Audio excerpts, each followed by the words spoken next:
Magandang araw sa inyong lahat mga idol.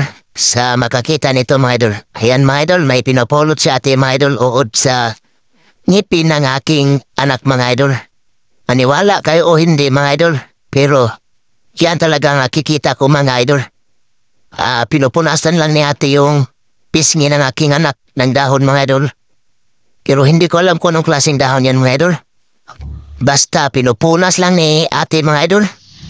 Diyan sa pisngi ng aking anak mga idol. At merong nakukuha si ate ng mga uod mga idol. Ayan mga idol oh. May kinukuha pa si ate sa pisngi ng aking anak mga idol. Uod ng ipin yan mga idol. Ang kunat mga idol. Yan maraming uod yan mga idol. At maniwala kit sa hindi. Yan ang totoo mga idol yan. Nagsilabasan dyan sa pisngi mga idol. At pakashare naman mga idol sa ating video mga idol para makatulong ang iba kung sinong nagsakit ng ipin dyan.